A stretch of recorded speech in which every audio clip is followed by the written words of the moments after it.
में जय श्री महाकाल, जय माँ कामाख्या।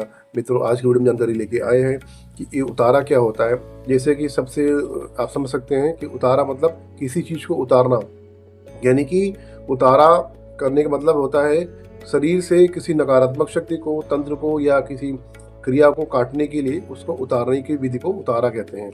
तो उतारा कई प्रकार से होता है।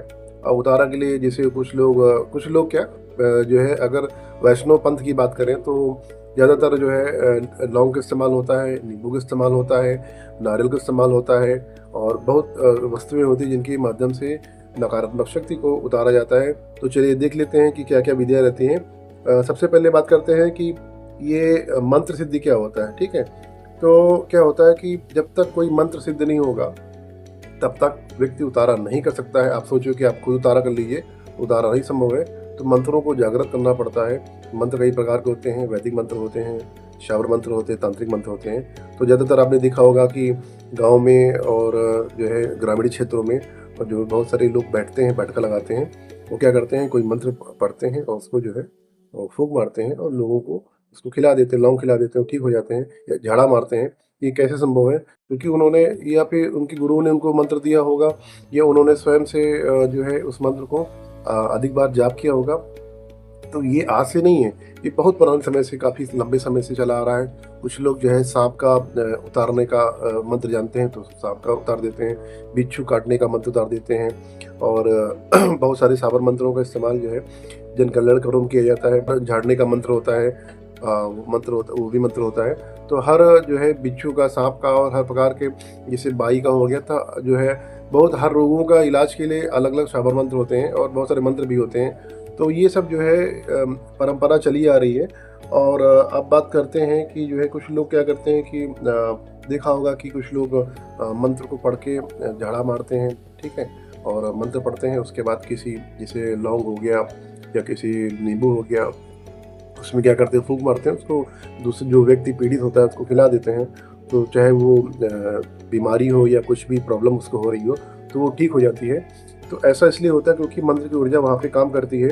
आपने देखा होगा, मज़ारों में देखा होगा कि जो है वहाँ पे लोग जो है जो बैठे रहते हैं, मोर पंख से झाड़ा मारते हैं, ऐसे ऐसे झाड़ा करते हैं।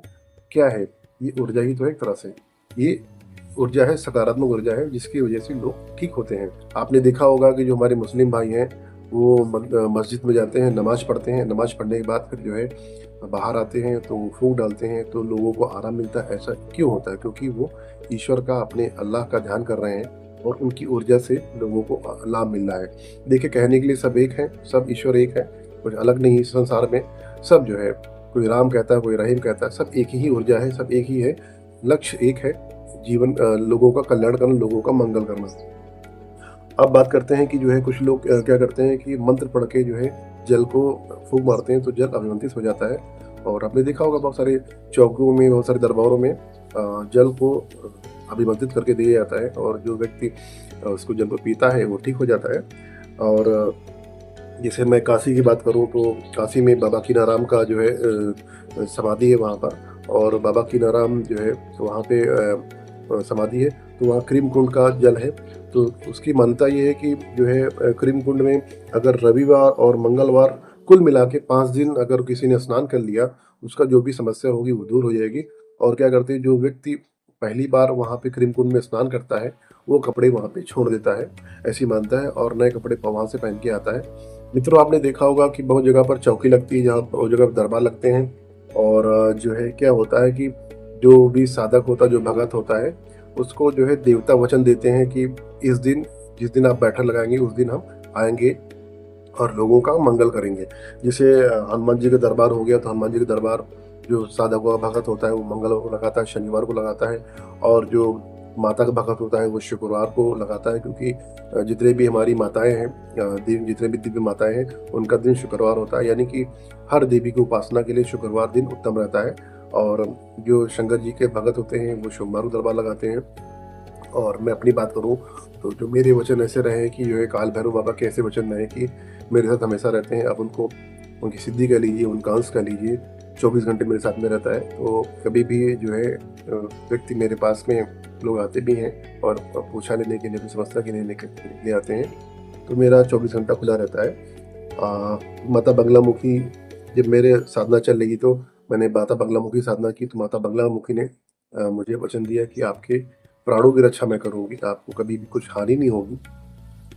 और दूसरा वचन दिया था कि आपको धर्म, अर्थ, काम, मोक्ष का ज्ञान होगा, यानी कि कोई भी कर्म करेंगे तो आपको ज्ञान होगा कि इस कर्म का क्या परिणाम होगा। तो ये माँ का आशीर्वाद है। और बहुत सारे मैंने देखे हैं कि एक घटना मैंने देखी थी कि एक लोग थे, किसी घर को ठीक करने गए थे, तो वहाँ पर वो हवन करते करते बेहोश हो गए थे। और बेहोश होने के बाद जब उनको होश आया, वहाँ से चले गए। उसके बाद फिर 1 हफ्ते बाद उनकी मृत्यु हो गई। तो कुछ घर इतने भी खराब होते हैं कि इतनी भी नेगेटिविटी होती है कि जो है साधक की या भगत की मृत्यु भी हो जाती है। तो जो है ये क्षेत्र ऐसा है कि जितनी बड़ी नकारात्मक ऊर्जा होगी तो उसको झेलने के लिए बड़ी ऊर्जा चाहिए। तो हम लोगों का क्या है कि भाई हम लोग तो पहले चेक कर लेते हैं कि हमारे रेंज में काम आ रहा नहीं आ रहा। अगर हमारे जो है पहुँच से बाहर तो हम लोग काम नहीं देते, क्योंकि हम लोगों को खुद की सुरक्षा का ध्यान रखना पड़ता है। और जब मैं सीख रहा था तो आज से 4 साल पहले की बात है, मैंने एक केस किया था और उस घर में 11 लोग थे, मैं ठीक करने के लिए गया था। तो जैसे ही मैंने 3 लोगों को मैंने ठीक किया, उसके बाद फिर जो है मुझे उलझन होने लगी, कितनी नेगेटिविटी थी वहाँ पे, घर भी ख़राब था और बहुत सारी चीज़ें थी। और जब मैं वहाँ से निकल के आया तो मैं 4-5 दिन बीमार पड़ गया। और क्योंकि क्या होता है कि जो है ये चीज़ें हमला करती हैं, आपकी जो है ओहरे को इफ़ेक्ट करती हैं, इस वजह से ऐसा होता है। बहुत सारे लोगों को ये लगता होगा कि उतारा हम भी कर सकते हैं, तो बिल्कुल करिए, आपकी करने से कुछ नहीं होने वाला है, क्योंकि आपके पास कोई शक्ति नहीं, कोई सिद्धि नहीं है। तो जैसे बहुत सारे जो भगत होते हैं और वो क्या करते हैं, जैसे मैं हूँ और बहुत सारे भगत होते हैं, तो क्या करते हैं, हम लोगों के आदेश पे शक्तियाँ काम करती हैं। जैसे मैंने जो व्यक्ति दूर हैं, जो मेरे साधक हैं या मान लीजिए जो हमसे जुड़े हैं, तो उनको कोई समस्या हो रही है, तकलीफ हो रही है, तो मुझसे गुरु जी हमारी ये तक दिक्कत हो रही है, फ़ोन पे बात हो जाती है, तो मैं बोल देता हूँ कि आप जो है 4 लौंग ले लीजिए या नींबू ले लीजिए, किनारे ले लीजिए। चेक करना पड़ता है कि उसको दिक्कत क्या हो रही है और किस देवी देवता के माध्यम से उसका उतार हो सकता है। तो मैं बोल देता हूँ कि जाओ माँ काली नाम लेके उतारा कर दीजिए, आप ठीक हो जाएंगे। तो ठीक हो जाते हैं। कैसे ठीक हो जाते हैं? क्योंकि यहाँ पे शक्ति आदेश से चलती है, ये इधर से बोला हो गया।